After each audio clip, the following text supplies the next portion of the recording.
Welcome to Celestial Insights, a weekly podcast that brings the stars down to earth. I'm your host, astrologer, coach, and intuitive Celeste Brooks. My purpose is to provide practical, unique, and insightful guidance to help you navigate the energies of the week like a boss. Hello, this is Celeste of Astrology by Celeste, and on this episode, I will discuss the astrology for the week of October 23rd. The theme is the Purge, and I love this quote from Holly Lynn Payne. She's the author of Damascena, The Tale of Roses and Rumi.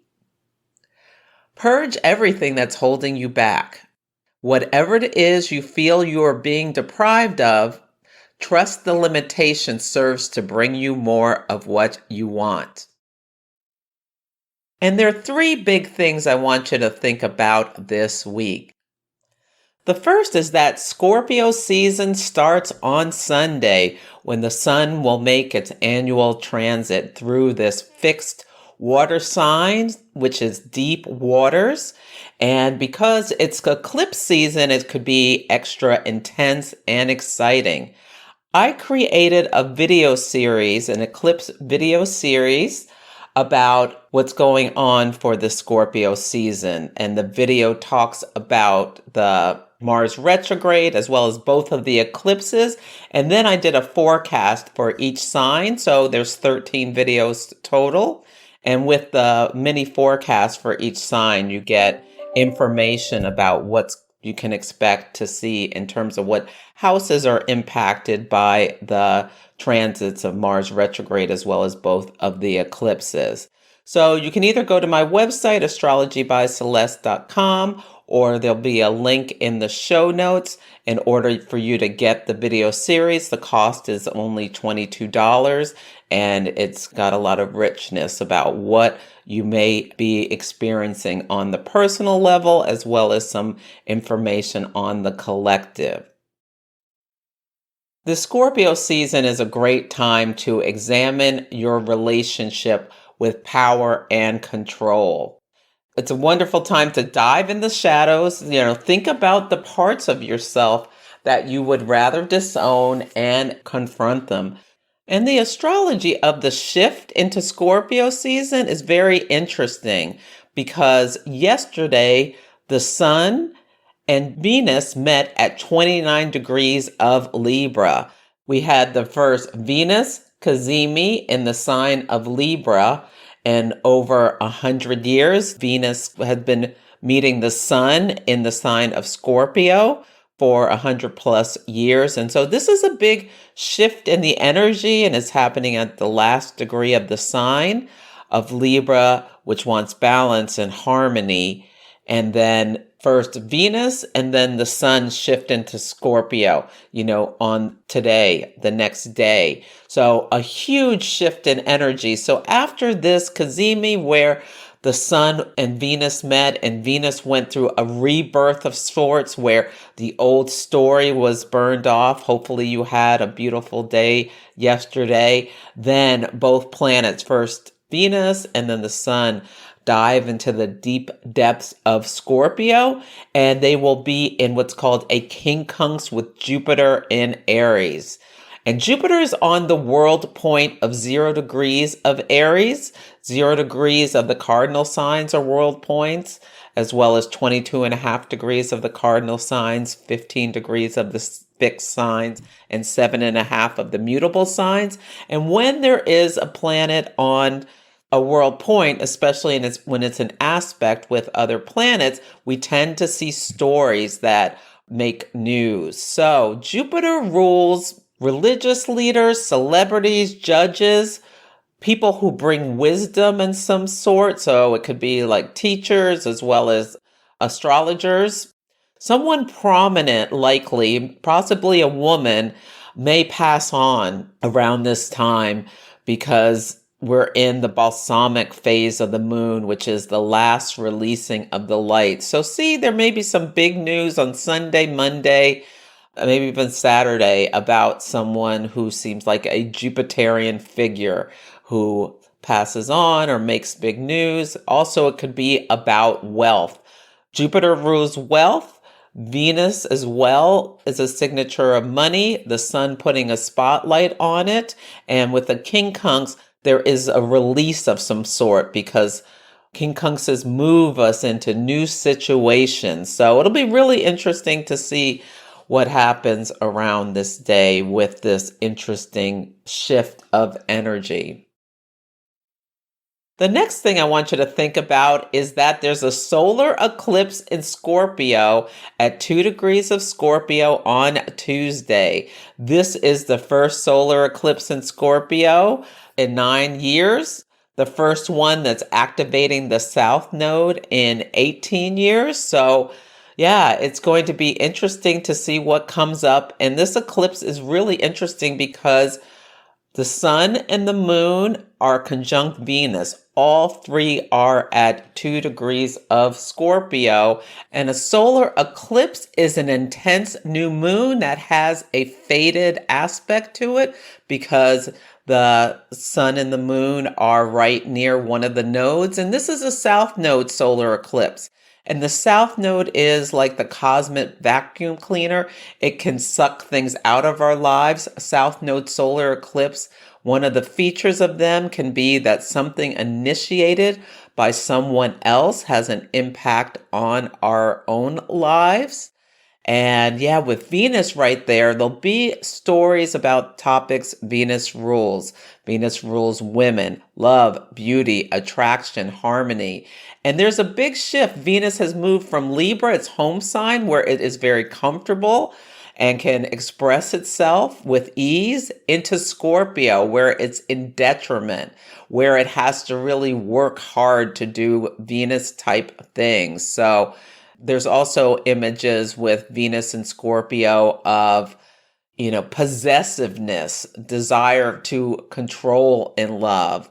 I called it dangerous liaisons when I did my Scorpio season webinar because it has this like undercurrent of scheming or something about that. One of the stories that we've already seen about this eclipse season, which is just horrific, is there was a 12-year-old girl in Paris who was kidnapped and murdered and tortured. I mean, it's just horrific. And 2 women have been arrested as well as 2 men about this. And a woman was seen walking with the girl. So this really calls to me this Scorpio season.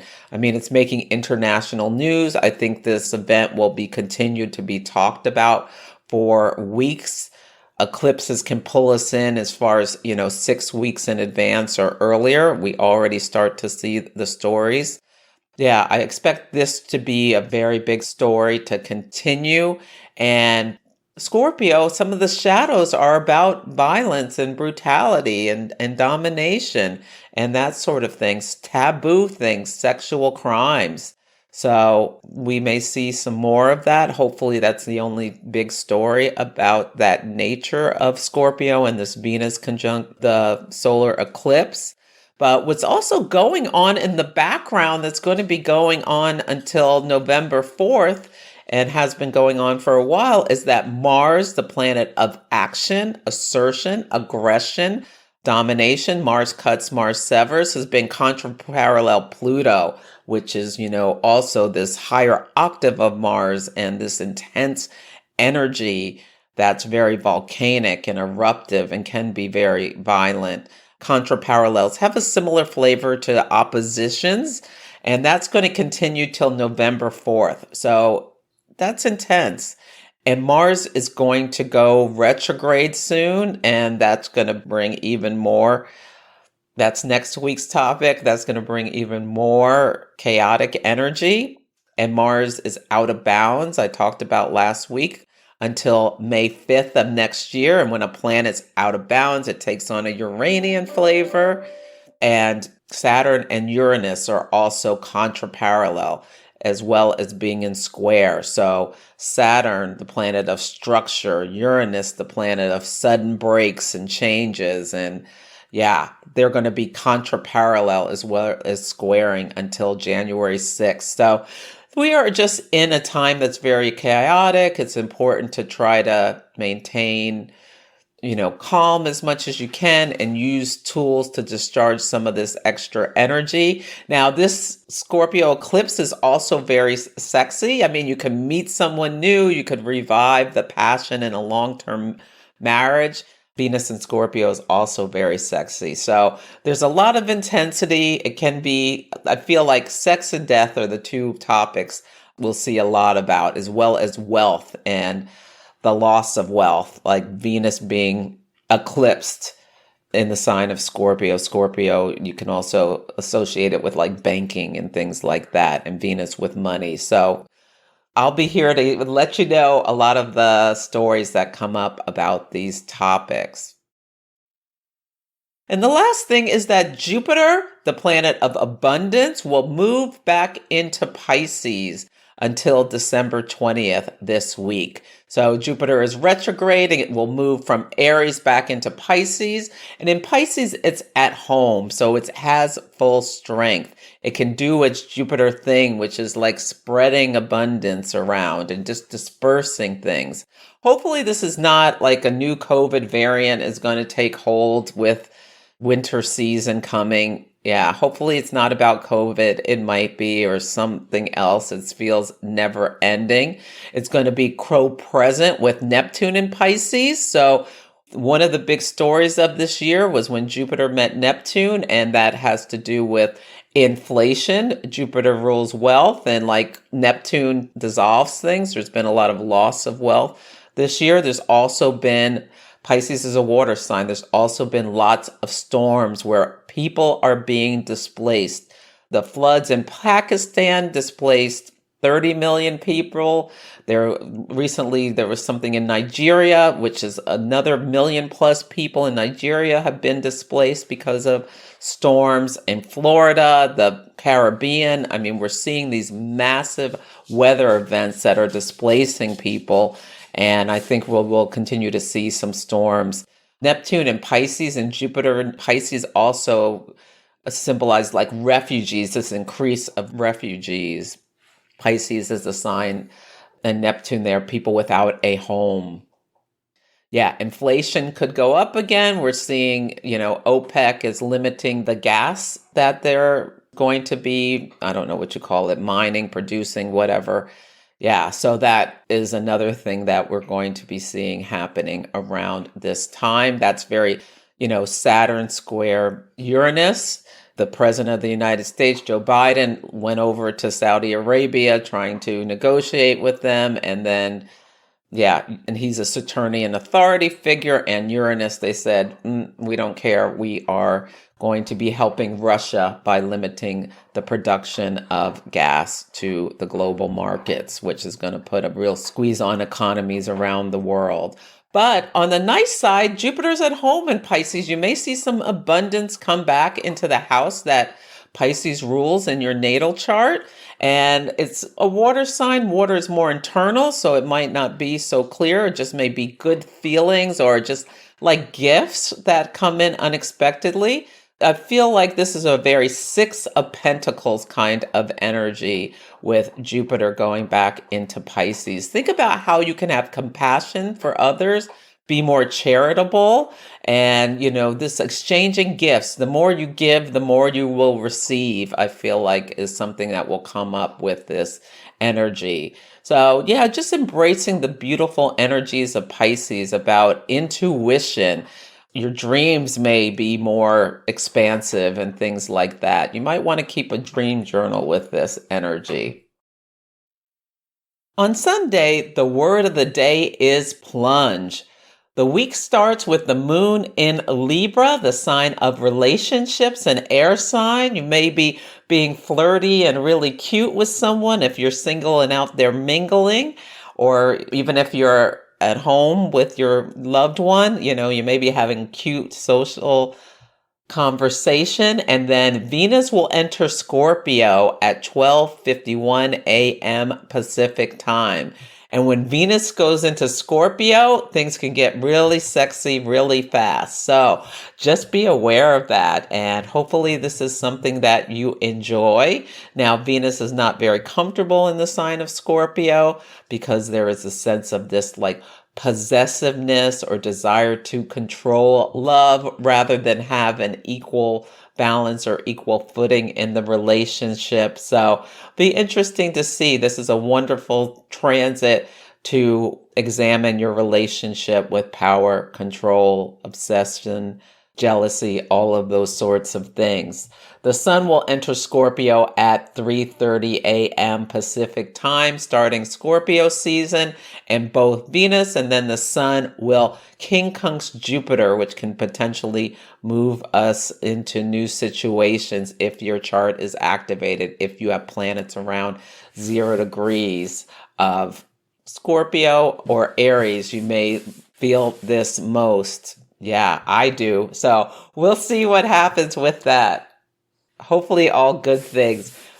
The sun, Venus, and Jupiter are all benefic planets. They grow, they're life-bringing, they bring good things. So hopefully they will only bring good things to us. But we are in the balsamic phase of the moon, so it's a releasing as well. On Monday, the word of the day is levity. There's not much going on in the sky. The moon is in Libra, this light, airy sign. So how can you keep things a little light?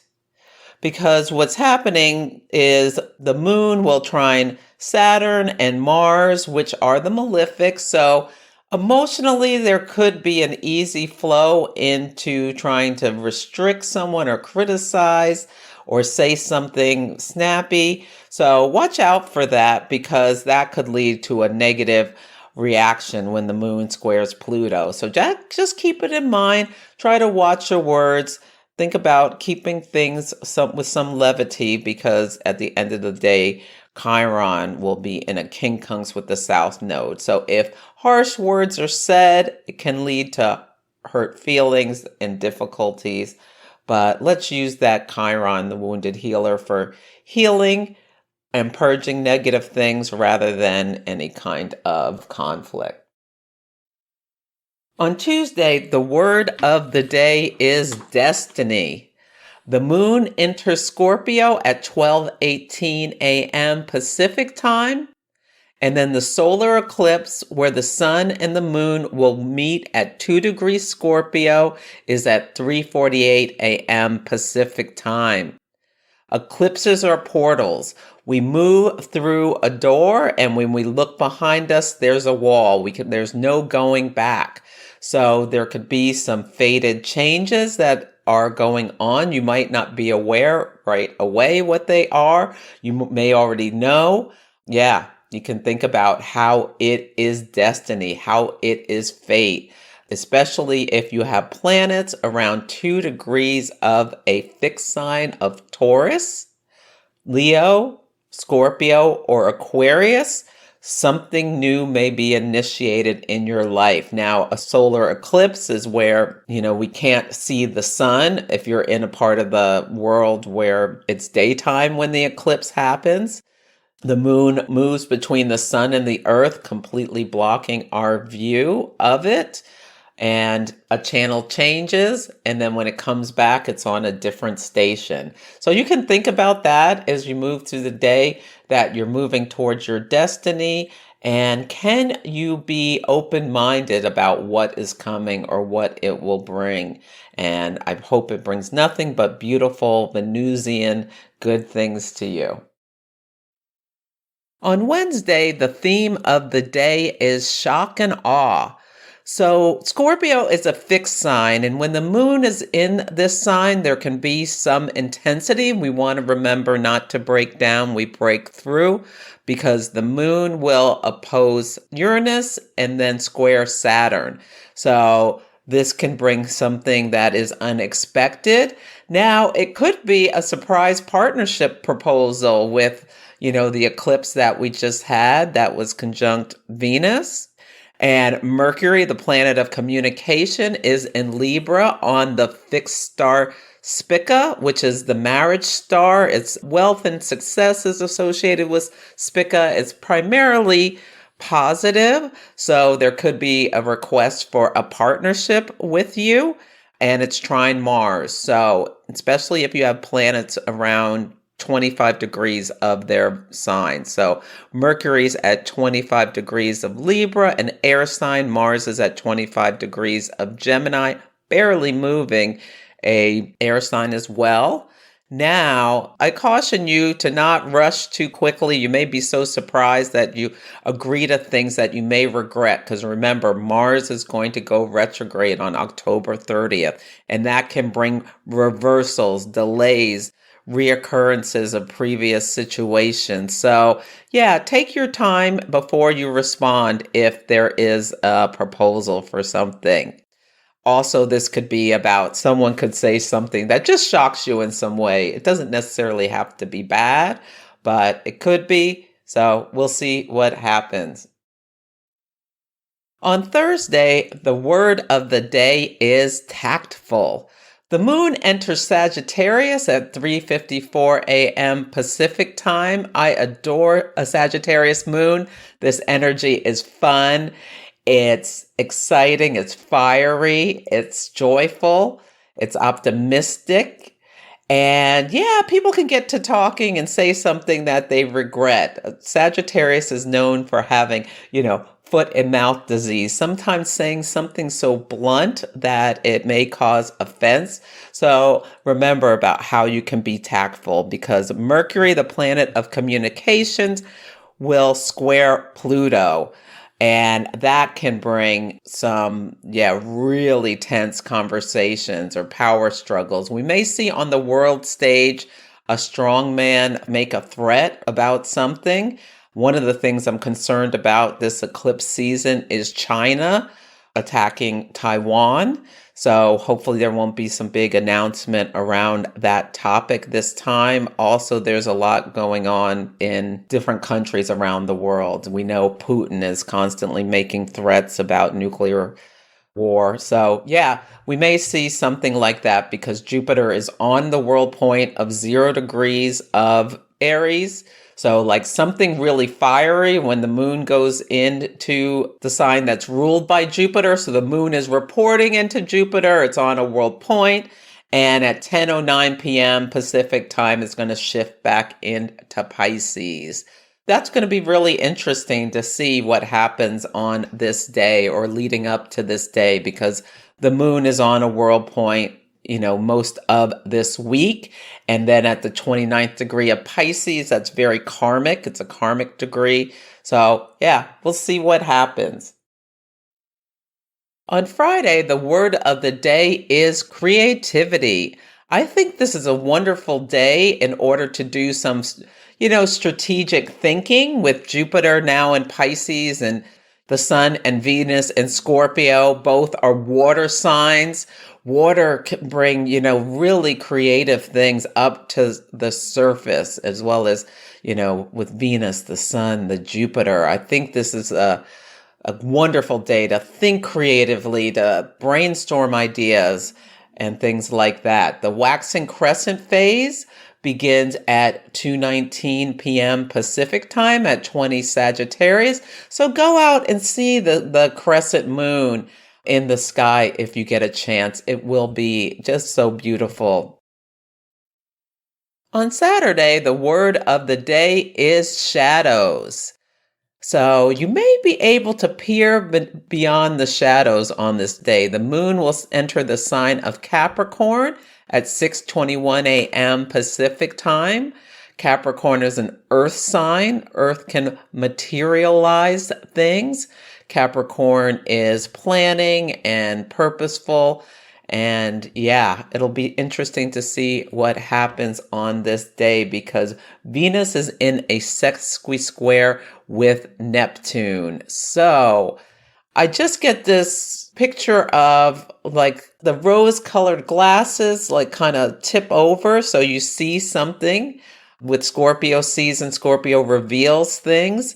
Yeah, like you see a little bit into the shadows, past the shadows. They clear a little bit on this day. And at 12:21 p.m., Mercury, the planet of communication, will go in the sign of Scorpio. This is a great day to read a detective novel or go see a movie that's a thriller or something like that. Yeah. You might find yourself feeling more ponderous during this day when Mercury shifts into the waters from light, airy Libra into the depths and watery depths of Scorpio. These can be a great day to get some planning done, some strategic goal setting done, if that's what you want to do on a Saturday. Yeah, you might see something through the shadowy fog. So that's it for this week's episode. Remember, you can go and grab the Eclipse Series forecast videos. They're only $22. You get 12 videos, actually it's 13, to help you prepare for the upcoming big shifts in energy. Feel free to email me at celeste@astrologybyceleste.com with any astrology in action stories or news stories that come up that you think are associated with the themes of the week. Let me know how things play out for you in your own life as well. Take care, and I'll catch you next week. Thank you for listening to Celestial Insights.